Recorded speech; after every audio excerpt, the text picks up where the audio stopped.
ler um trecho do livro Apocalipse, capítulo 21. Vi, então, um novo céu e uma nova terra, pois o primeiro céu e a primeira terra desapareceram e o mar já não existia. Eu vi descer do céu, de junto de Deus, a cidade santa, a nova Jerusalém, como uma esposa ornada para o esposo.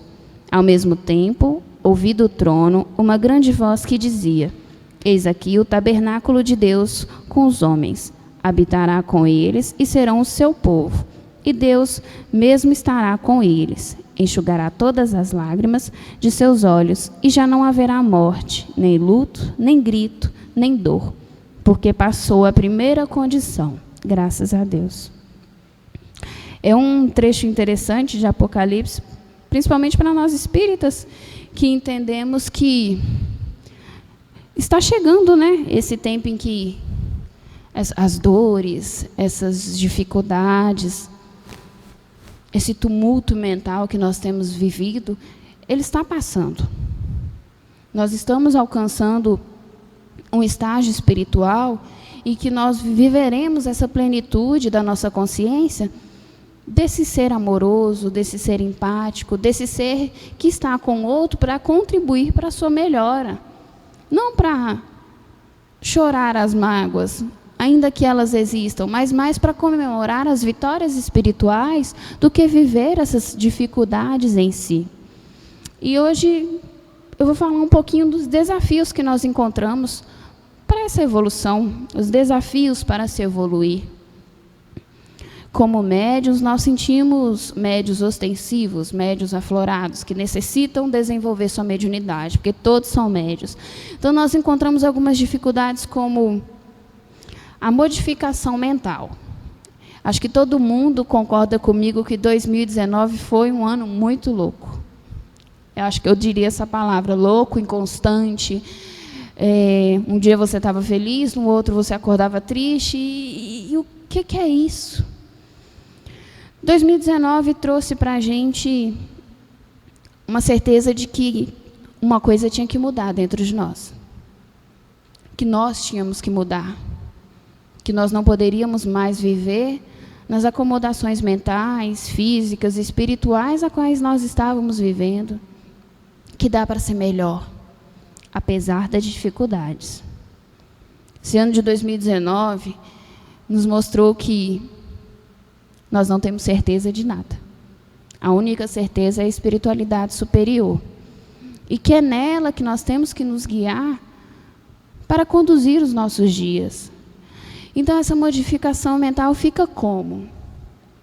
E nos adequarmos a essa realidade. Entender que é necessário, às vezes, passar por uma grande dificuldade, uma mudança, que, às vezes, naquele momento, nós estamos enxergando como uma coisa ruim, mas que é uma coisa que vai trazer para nós, além do aprendizado, novas conquistas, novos caminhos, novas pessoas. Então, 2020, eu já me percebo assim, acredito que algumas pessoas já têm se percebido. Parece que a gente fez os 18 anos de novo e amadureceu, e agora nós somos adultos e temos a responsabilidade da nossa vida. Então, 2020 representa energeticamente muito isso. Nós temos autonomia da nossa vida espiritual, e ela depende de nós mesmos, das nossas mudanças de postura, da nossa força de vontade, do nosso querer ser melhor. Então, o que a gente fala espiritualmente disso? Essa autonomia espiritual, né?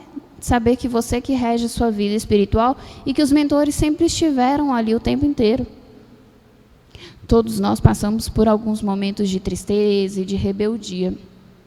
E esses dias o mentor falou comigo, eu estava muito triste, né? Apreensiva com algumas situações da minha vida.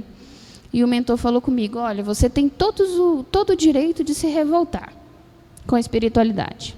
Pode ficar bravo, você pode ficar triste, mas você não tem o direito nunca de pensar que a espiritualidade não está do seu lado, ainda que você não sinta ela.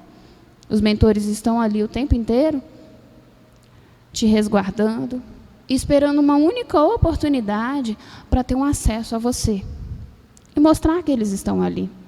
Mas eles não te abandonam nunca.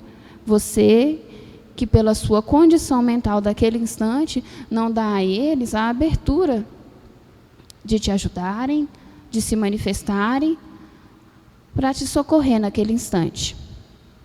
Então, foi um puxão de orelha, né? Nós, médios, depois que saímos da condição de paciente, nós não escutamos só as coisas boas, não. Tem uns puxõezinhos de orelha que é necessário.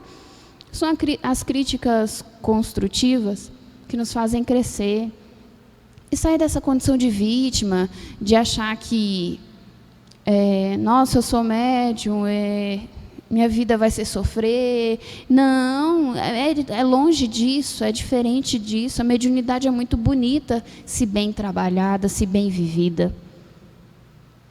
Os mentores nos oportunizam coisas maravilhosas. Posso falar por mim, que já tive grandiosas provas da espiritualidade na minha vida.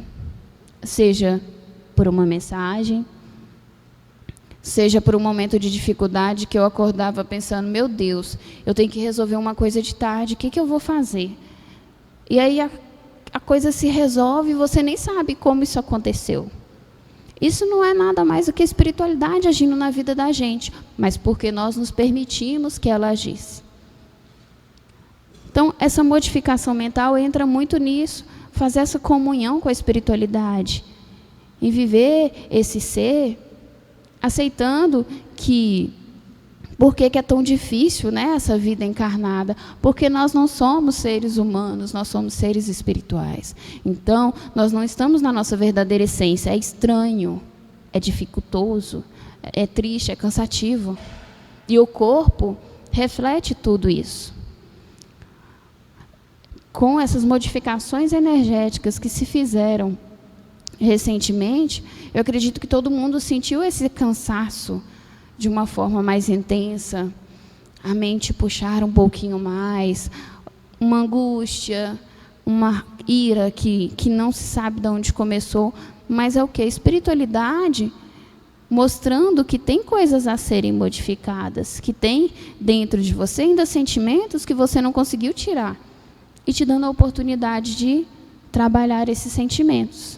Sem culpa, porque todo mundo passou por esse processo, mas com consciência de que, se hoje eu ainda apresento em mim essa tristeza, essa raiva, o que eu posso fazer hoje para tirar esse sentimento de dentro de mim? Como eu posso modificar isso? O que o meu mentor vai fazer? O que o meu mentor tem me orientado para mim fazer isso? Porque os nossos mentores estão nos intuindo a todo instante, doutrinadores e médios de incorporação. Nós somos intuídos. Quando você está na sua casa, que você sente fazer uma prece, é o seu mentor te intuindo que você necessita fazer alguma coisa. Mas que não esperemos só esse momento de intuição, que nós temos que ser mais proativos, agir mais por conta e correr atrás dessa busca espiritual. Então, o desafio para se evoluir, ele começa quando você não aceita essa condição. Aí torna-se um desafio. Mas nós temos todos os instrumentos para seguir como seres vitoriosos, que já somos. Se estamos aqui hoje, encarnados e desencarnados, somos seres vitoriosos. Algum merecimento nós temos. E é em virtude desse merecimento que a espiritualidade nos traz aqui hoje, para refletir um pouco. O que ainda dá para fazer? O que ainda tem na minha mente que me incomoda? Que é comum perdermos também a paciência com nós mesmos, de estar repetindo os mesmos erros. Então, vamos eliminar um por um. Quando falo um por um, não tenta focar em tudo, não, que bate o desespero, a gente se desvirtua e não consegue fazer nada. Então, você vai focando em um por um. Se eu sou muito impaciente, então eu vou trabalhar a minha impaciência em virtude de quê? Que energia que está me trazendo essa impaciência? Então, vou trabalhar junto com a espiritualidade para modificar esse quadro. Vou ser mais tolerante. Com essa tolerância a mais, eu vou passar a ser mais amoroso. Então, uma modificação leva a outra, porque você deu um início para que aquilo acontecesse. Outra coisa importante para esses desafios, as quebras de paradigmas. Tem que sair do que você está hoje. Se você continuar vivendo a sua vida da mesma forma, física e espiritual, não vão haver mudanças. Sua vida só muda quando você muda. Então, para que nós alcancemos isso, tem que ter essa mudança dentro de nós. Primeiro, dentro de nós. Eu costumo fazer, para mim, uma coisa que eu acho muito interessante. Quando eu estou muito estagnada, que eu estou tentando mudar e não consigo, eu mudo o móvel de lugar. Porque na minha cabeça, eu crio um comando de que alguma coisa tem que ser mudada. E isso me ajuda muito. Começou no físico, é uma coisa boba, mas mexeu com o meu campo espiritual. Então, nós temos o corpo físico para nos auxiliar no espiritual. Que façamos as pequenas coisas no campo físico, porque elas vão nos auxiliar nesse plano espiritual. Você mudou um móvel, mas você sente que você pode mudar o mundo ao seu redor, com as suas atitudes. Então, a essência do pensamento é essa, modificação. Unificação energética superior. Nós, pela condição de seres encarnados, tendemos a vibrar numa frequência mais baixa. Pelo meio, né? Pelas situações de injustiça, pelas situações de desigualdade. E essa unificação energética superior, ela vai vir nesse sentimento de estar assim agora, mas estar modificando para uma condição melhor. E entender que as dificuldades do outro, por mais que eu queira ajudar, elas dependem muito mais dele do que de nós mesmos. Não que com essa desculpa nós não vamos ajudar ninguém, tá, gente? Mas não interferir no livre-arbítrio do outro. Não interferir no karma do outro. Eu falo por mim, o meu já está bem a continha, assim, para mim ficar buscando outras coisas. Então, se unificar com a espiritualidade superior, porque as dificuldades que cada um enfrenta servem de aprendizado para eles também. Então, o que nós emanamos ao outro na dificuldade dele? O amor, a energia da compreensão, o pedido de lucidez espiritual para que ele passe aquele processo da melhor maneira possível, para que ele extraia daquele processo grandes aprendizados. E assim com nós mesmos, devemos ter esse amor por nós. E não, quando passar pela dificuldade, se questionar, o que eu fiz para merecer? Esquece isso, a gente já não está mais nesse momento de ficar procurando os porquês, e sim trabalhar nas respostas para a vida física e espiritual. Bom, utilizar o conhecimento para o bem. É uma era de grandes conhecimentos, de muito acesso à informação. Tudo que eu preciso, ou praticamente tudo que eu preciso, eu vou encontrar no Google. Então, por que nós evoluímos tanto? E por que nem sempre isso é utilizado para o bem? Bom, a evolução se deu diante de uma necessidade de dar ao homem mais tempo em dedicar a sua vida espiritual. A evolução, ela não vem somente para trazer luxos e confortos. Então, hoje, se nós quisermos, nós temos mais acesso à espiritualidade, ao seu conteúdo, ao seu conhecimento. E esse era o verdadeiro propósito da espiritualidade. Só que muitas pessoas desvirtuam isso e utilizam de uma forma equivocada, disseminam intrigas, fofocas, divulgam conteúdos inadequados, não sei se seria essa palavra, mas vamos utilizar ela. Então, vamos utilizar o meio para algo mais produtivo, utilizar desse conhecimento para o bem. Divulga uma palestra. Você quer divulgar uma coisa engraçada? Divulga uma palestra também. Divulga um livro bacana. Divulga o conhecimento, uma coisa que você aprendeu. Espalha as coisas boas que você tem também para as outras pessoas. Então, esses meios servem também para isso. E nós não temos que ter vergonha de ser quem nós somos. Jamais. de sermos espíritas, de acreditar num Deus que ama seus filhos, independente da condição que cada um desses filhos esteja. É aquela coisa de, né, bater no peito e falar: eu amo a espiritualidade por tudo que ela é em minha vida, por tudo que ela representa e por tudo que eu sou por ela. Ser quem nós somos é uma coisa muito importante para vencer e evoluir nessa nova caminhada. Bom, e para finalizar, porque eu não vou falar muito hoje, aceitar a espiritualidade como a nossa real família. A condição de encarnados, isso todo mundo que vem aqui fala, é uma condição transitória. Então, a nossa real família é a família espiritual. Eu posso estar aqui hoje convivendo com pessoas que no campo espiritual são irmãos, espíritos afins. E eu posso dizer com toda certeza, eu reconheço na energia de cada um deles quem são meus espíritos afins.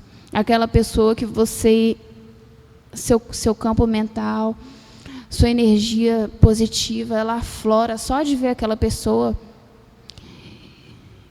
E você se ilumina, porque você encontrou ali uma pessoa que vem a encarnações e encarnações do seu lado, lutando, batalhando para ser um ser melhor, junto com você.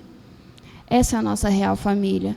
A nossa família física, ela vem para nós para que nós aprendemos a amar, a construir agora com amor alguns laços que nós destruímos pela intolerância, pela arrogância, pelo orgulho. E ela tem que ser olhada assim, com muito carinho, com muito amor. Mas vai além disso. E os nossos parentes físicos podem sim ser a nossa família espiritual, não necessariamente. Mas que tenhamos essa mente aberta de que, se nós prestamos a caridade aqui hoje, se nós manipulamos energias, temos atividades espirituais, é porque nós estamos ajudando a nossa família a crescer, a ser melhor. Então, quando você pensar em não participar de uma atividade espiritual, quando você pensar, eu estou cansado demais, você pensa naquele ente que você está deixando de ajudar. Porque quando a gente tem um parente que a gente gosta muito, a gente não quer que ele passe por dificuldades. A gente está preocupado com ele. Então, é esse pensamento espiritual que nós temos que ter. Dentro e fora da casa espírita, nós não somos médios só aqui dentro. Bom, falei um pouquinho demais. Gostaria de agradecer a vocês que acompanham os nossos conteúdos, que acompanham as palestras, que assistem depois, que compartilham com outras pessoas. Eu gosto de ver muito à frente.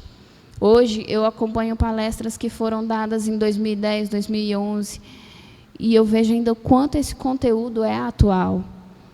Então, vamos divulgando não só as palestras aqui da casa, todo o conteúdo que acrescenta no ser, que nós possamos divulgar. Agradeço a vocês pela paciência e o carinho.